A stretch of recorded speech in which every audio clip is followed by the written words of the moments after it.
Kaleshwaram బ్యారేజీల వైఫల్యంపై justice Pinaki చంద్ర Ghosh commission ప్రభుత్వానికి సమర్పించిన నివేదిక ఇవాళ బహిర్గతం కానుంది.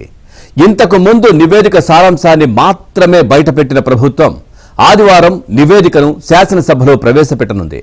కాళేశ్వరం ప్రాజెక్టులోని మేడిగడ్డ, అన్నారం, సుందిళ్ల బ్యారేజీల వైఫల్యానికి కారకులను సభలో వెల్లడించనుంది.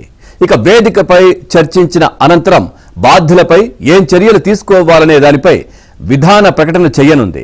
కాగా ఈ నివేదికపై శాసనసభలో చర్చించినప్పటికీ తదుపరి చర్యలకు ఉపక్రమించరాదని కోరుతూ బీఆర్ఎస్ ఇప్పటికే న్యాయస్థానం తలుపు తట్టింది. అయితే నివేదిక ప్రకారం చర్యల కోసం ప్రభుత్వం ప్రత్యేక దర్యాప్తు బృందాన్ని ఏర్పాటు చేసే అవకాశాలు లేకపోలేదని తెలుస్తా ఉంది.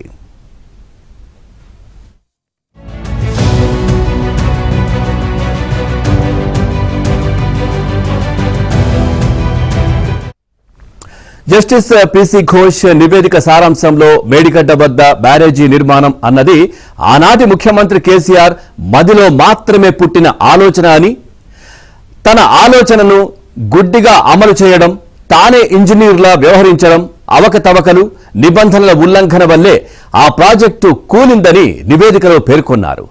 దీనికి పూర్తి బాధ్యత కేసీఆర్దే అని పేర్కొన్న విషయం తెలిసిందే. కాగా నివేదికలో పేర్కొన్న అంశాలన్నిటిపైన శాసనసభలో చర్చించనున్నారు.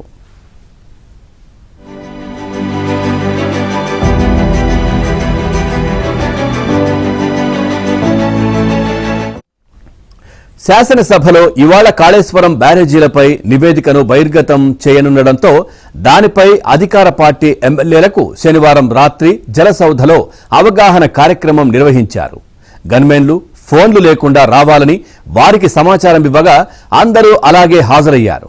కేసీఆర్, హరీష్ రావు, ఈటల రాజేందర్ల పాత్రను కాళేశ్వరం కమిషన్ నివేదిక ఎలా ఎత్తి చూపిందనే విషయాన్ని మంత్రి Uttam Kumar Reddy power point presentation ద్వారా వారికి వివరించారు. విపక్ష బీఆర్ఎస్ ను ఎలా ఎదుర్కోవాలి, విమర్శలకు ఎలా జవాబు చెప్పాలనే దానిపై తర్ఫీదులిచ్చారు.